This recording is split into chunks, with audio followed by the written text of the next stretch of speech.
Oui, bonjour Fred pour BFM TV.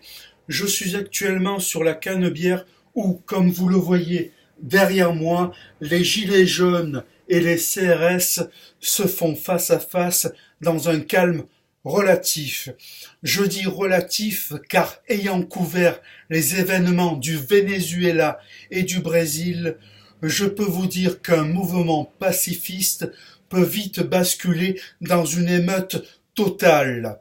Preuve de ce calme relatif se trouve à ma gauche un abribus dont la vitre est entière et le banc n'a pas été relâché, ainsi que les rails du tramway n'ont pas été arrachés. J'aperçois au premier étage, au-dessus de la boutique Cartier située au 38 de la Canebière, le leader de la France insoumise en train d'haranguer les gilets jaunes afin qu'ils se joignent à son mouvement. Celui-ci est surnommé par les Marseillais El Maximo Decalanque ou bien le Tché des algues marines. À ses côtés se trouve Jacqueline, la gilet jaune sans gilet jaune, qui est surnommée, elle, par les Marseillais, Jacqueline et Jacqueline faciale. Je vois une dame qui sort de la boutique Cartier au 38 de la Canebière. Je vais donc aller l'interviewer. Madame, que pensez-vous du mouvement des Gilets jaunes? D'accord. Oui. Bien. Ce qu'on peut résumer de ce qu'a dit Madame, c'est qu'elle éprouve de l'empathie pour ce mouvement. J'aperçois trois gilets qui arrivent vers moi avec, semble-t-il, des intentions belliqueuses. Écoutez, messieurs, je viens d'interviewer cette dame qui se dirige vers la rue Curiole et celle-ci m'a dit qu'elle avait une profonde antipathie envers vous. Je vous engage donc à aller la rejoindre pour en discuter avec vous. Elle vient de tourner dans la rue Curiole au lieu de la prostitution. Cela peut-être vous intéresser avant que bien sûr celui-ci se déplace derrière la mairie de Marseille. À noter que sur le trottoir au niveau de la boutique Cartier située au 38 de la Canebière, les poteaux ne tiennent pas beaucoup. En effet, ils semblent décellés et à mon avis, cela pourrait servir pour défoncer la vitrine de la boutique Cartier située au 38 de la Canebière pour les gilets jaunes marseillais qui seraient encore derrière leur poste de télévision et qui ne seraient pas venus rejoindre leurs camarades. J'aperçois un monsieur, monsieur, je vois que vous êtes en gilet jaune. Est-ce que vous... Ah, oui, c'est un élu de la majorité de droite et je crois même qu'il a été condamné pour logement insalubre. Oui, ça semble bouger au niveau des gilets jaunes. J'ai l'impression que oui, il y a de la casse. En effet, en effet,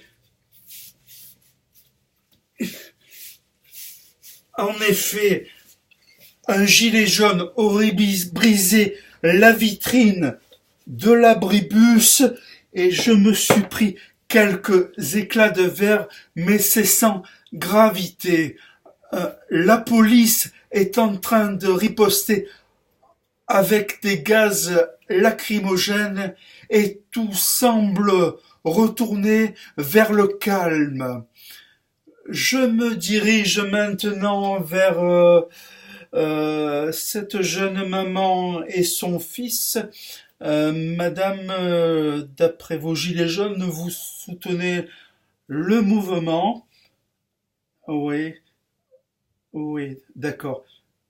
En effet, euh, Madame soutient le mouvement complètement car elle est infirmière et elle ne gagne que 3 000 € par mois et c'est difficile pour elle car son mari est parti mais il lui donne quand même une pension pour le petit, ce qui fait environ 3 500 € plus les aides de l'allocation familiale, ce qui monte la somme à 4 000 €, ce qui semble insuffisant pour cette jeune maman. Je me tourne pendant que celle-ci tweet donc à ses amis qu'elle a été interviewée vers son petit.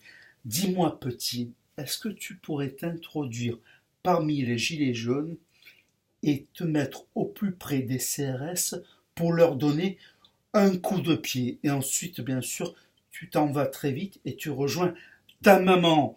Voilà. Allez, vas-y discrètement. Allez, bye. Il... Oui, oui, BFM, il semblerait que un gilet jaune ait donné un coup au visage à un CRS. Celui-ci est en sang.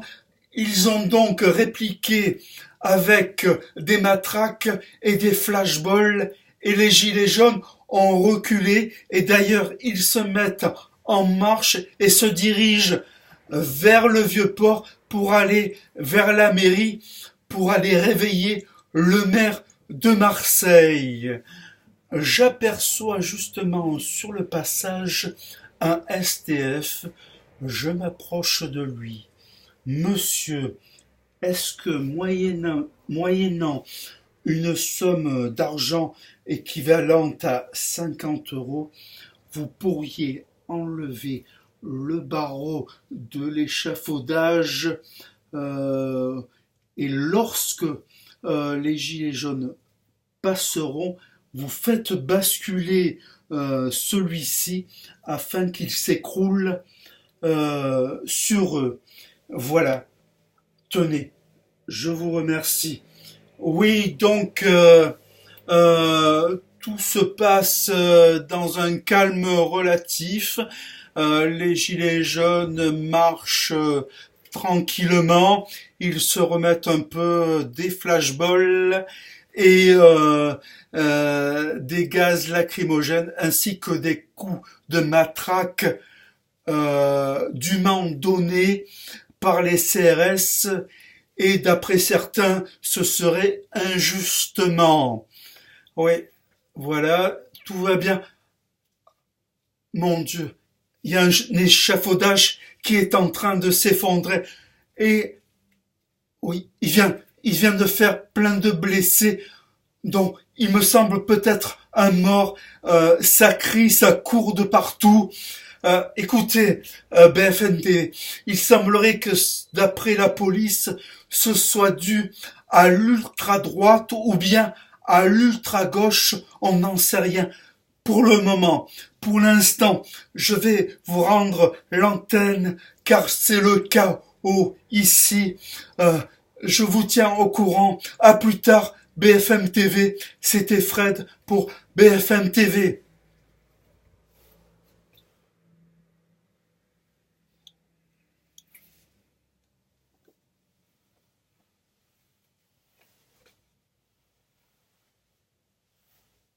Je crois que j'ai oublié mon passeport diplomatique ainsi que ma carte de la CIA